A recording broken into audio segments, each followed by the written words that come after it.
Hello everyone. Seventh class का जो first lesson चल रहा था उसमें जो आगे का टॉपिक है वो है कि कुछ कीटभक्षी पादप भी होते हैं। कीटभक्षी पादप से मतलब है कि वे पादप जो कीटों का भक्षण करते हैं। कि आपने कभी सुना होगा कि कुछ ऐसे भी पादप होते हैं जो कीटों का भक्षण करते हैं। हाँ, कुछ ऐसे भी पादप हैं जो कीटों का भक्षण करते हैं, मतलब कि उनका जो आहार होता है वो क्या होते हैं, कीट होते हैं। इसमें अपने पढ़ेंगे कि क्या आपने ऐसे पादपों को देखा है तथा उनके विषय में सुना है जो जंतुओं का भक्षण करते हैं। कुछ ऐसे पादप भी हैं जो कीटों को पकड़ते हैं और उन्हें पचा जाते हैं। क्या यह विस्मयकारी नहीं है? ऐसे पौधे हरे या अन्य किसी रंग के हो सकते हैं। चित्र 1.6 के पादप को देखिए। इसके गड़े यानी कि घट के समान दिखाई देने वाली संरचना वास्तव में उसकी पत्ती का रूपांतरित भाग है। पत्ते का शीर्ष भाग घड़े का ढक्कन बनाता है।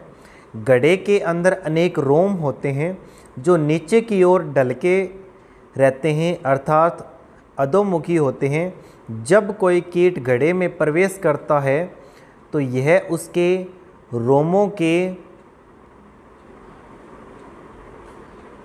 बीच फंस जाते हैं। घड़े में उपस्थित पाचक रस द्वारा कीटों का पाचन हो जाता है। कीटों का भक्षण करने वाले ऐसे पादप कीटभक्षी पादप कहलाते हैं।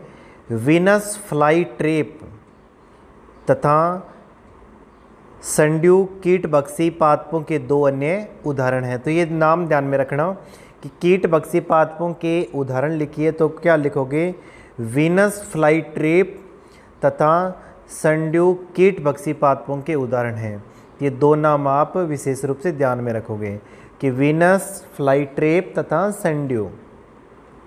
तो इसमें किस प्रकार से प्रक्रिया होती है वो समझेंगे अपने। ये है कीटभक्षी पादप प्लांट जो है, इस प्रकार से इसमें ये जो संरचना है ये पत्तियों का रूपांतरण है। कि मतलब कि पत्तियां इस प्रकार के रूपांतरित हो जाती हैं कि एक घड़ेनुमा संरचना बन जाती है। इसके जो ऊपर वाली संरचना है ये भी एक पत्ती का रूपांतरण है जो किसका काम करती है, ढक्कन का काम करती है। इसके जो अंदर इस प्रकार से अंदर वाली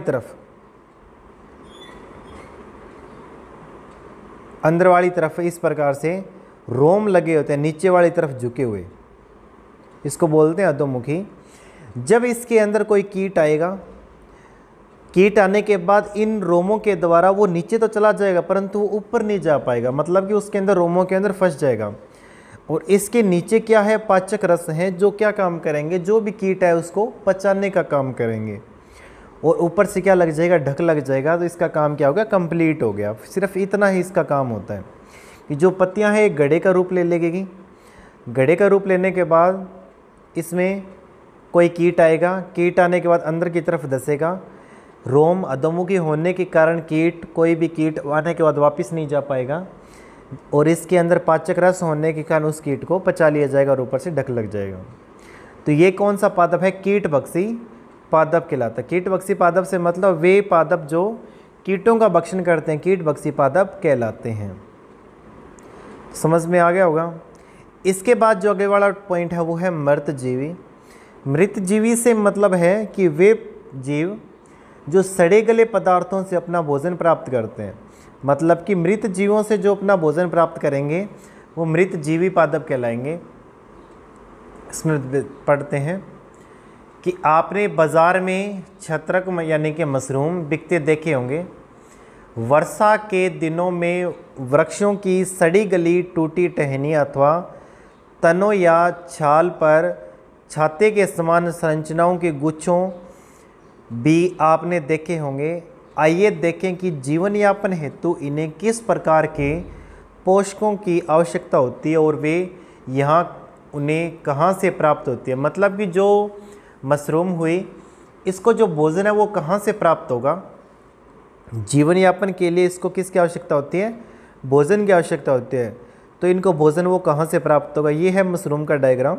इस प्रकार की आपने देखी होगी बहुत सारे पेड़ों के नीचे। फिर है इसका वर्णन। डबल रोटी का एक टुकड़ा लेकर इसे जल में भिगो लें। इसे किसी नम एवं उष्ण स्थान पर 2-3 दिन के लिए रख दीजिए अथवा उस समय तक रखा रहने दीजिए जब तक कि उस पर रोए जैसी संरचना न दिखाई देने लगे। मतलब कि एक धागेनुमा संरचना आपको दिखाई देने न लगे तब तक उसको एक नम स्थान पर, किसको? डबल रोटी को रखना है।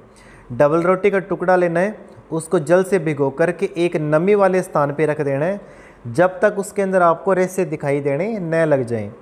ये डब्बे किस रंग के हैं? किसी आवर्धक लेंस अथवा सूक्ष्मदर्शी की सहायता से इसका अवलोकन कीजिए कि सूक्ष्मदर्शी के द्वारा इसके कलर देख सकते हैं और इसकी संरचना का अध्ययन हम कर सकते हैं कि किस प्रकार से इसकी संरचना हमारे को दिखाई दे रही है। इसके बाद है कि हमने प्रेक्षणों को नोटबुक में लिखिए। बहुत संभव है कि आपको रुई के धागों के समान संरचनाएं दिखाई पड़ेगी कि हम यदि सूक्ष्मदर्शी की सहायता से देखेंगे तो यदि ब्रेड है तो ब्रेड के अंदर हमारे को कुछ इस प्रकार की संरचनाएं रेसेनुमा अलग से दिखाई देने लगेगी। जो रेसेनुमा संरचना दिखाई दे रही है उसको क्या बोलते हैं? यह जीव कवक या फंजाई कहलाते हैं। जो हमारे को दिखाई दे रहे हैं वो क्या कहलाते हैं? कवक या फंजाई कहलाते हैं। इनकी पोषण प्रणाली अथवा पोषण विधि भिन्न प्रकार की होती है। ये मृत एवं विघटनकारी सड़ने वाली वस्तुओं की सतह पर कुछ पाचक रसों का स्राव करते हैं तथा इसे साधारण व विलय के रूप में परिवर्तित करते हैं। तत्पश्चात ये इस विलयन को भोजन के रूप में अवशोषण करते हैं। इस प्रकार की पोषण प्रणाली जिसमें जीव किसी मृत एवं विघटित जैविक पदार्थों से पोषक तत्व प्राप्त करते हैं मृत जीवी पोषण कहलाती है। मृत जीवी पोषण प्रणाली का उपयोग करने वाले जीव मृत जीवी कहलाते हैं। मृत जीवी पोषण और मृत जीवी किसे कहते हैं? ध्यान से समझेंगे कि सड़े गले पदार्थों से जो जीव भोजन प्राप्त करेगा वो मृत जीवी कहलाएगा। सड़े गले पदार्थों से जो जीव भोजन प्राप्त करेगा वो क्या कहलाएगा? मृत जीवी कहलाएगा। और जो पोषण होगा, मतलब कि जो सड़ा गला पदार्थ है, मृत पदार्थ है, विघटित पदार्थ है, जैविक कोई भी पदार्थ है जिससे मृत जीवी अपना भोजन प्राप्त कर रहे हैं, उस पदार्थ को क्या कहेंगे? मृत जीवी पोषण कहेंगे। तो यही लिखा हुआ है कि जिसमें जीव किसी मृत एवं विघटित जैविक पदार्थों से पोषक प्राप्त करते हैं मृत जीवी पोषण कहलाते हैं। और मृत जीवी पोषण प्रणाली का उपयोग करने वाले जीव क्या कहलाते हैं? मृत जीवी कहलाते हैं। तो इतना आप ध्यान में रखोगे कि किसको मृत जीवी पोषण कहते हैं और किसको मृत जीवी कहते हैं। तो ये आप दो टर्म ध्यानपूर्वक ध्यान रखोगे। इसके बाद है कवक फंजाई अचार, चमड़े, कपड़े एवं अन्य पदार्थों पर भी उगते हैं। आपने कभी अचार को कुछ दिनों तक पड़े रहने के बाद उस पर सफ़ेद रंग की फफूंद जिसको बोलते हैं वो देखी होगी, वो भी क्या कहलाती है? फंजाई ही कहलाती है। ये उन स्थानों में भी उगते हैं जो नम है उष्ण हो, मतलब कि जहाँ पे नमी रहेगी वहाँ पे ये कवक और फंजाई आसानी रूप से फैलते रहेंगे। कवकों की वृद्धि के लिए वर्षा ऋतु सबसे अच्छी परिस्थिति प्रदान करती है। वर्षा ऋतु क्यों? क्योंकि वर्षा ऋतु के अंदर नमी आसानी रूप से उनको मिलती रहती है। इसी कारण वर्षा ऋतु के दौरान अनेक वस्तुएं कवकों की वृद्धि के कारण नष्ट एवं अथवा अनुपयोगी हो जाती है। अपने अभिभावकों से कवक द्वारा होने वाले नुकसान की चर्चा कीजिए कि यदि किसी वस्तु पे कवक लगाए तो उससे का मतलब हो गया वो वस्तु क्या होने लग जाएगी? खराब होने लग जाएगी। तो कवक से बचने के लिए हमारे को किसी वस्तु को नमी से बचाना चाहिए, नमी को दूर रखना चाहिए, उसको धूप के अंदर, मतलब कि यदि ऐसी कोई नुकसान वाली व्यवस्था है, मतलब कि उसमें यदि कवक या फंजाई लग रहा है तो उसको मतलब धूप में रखो, नमी से दूर रखो।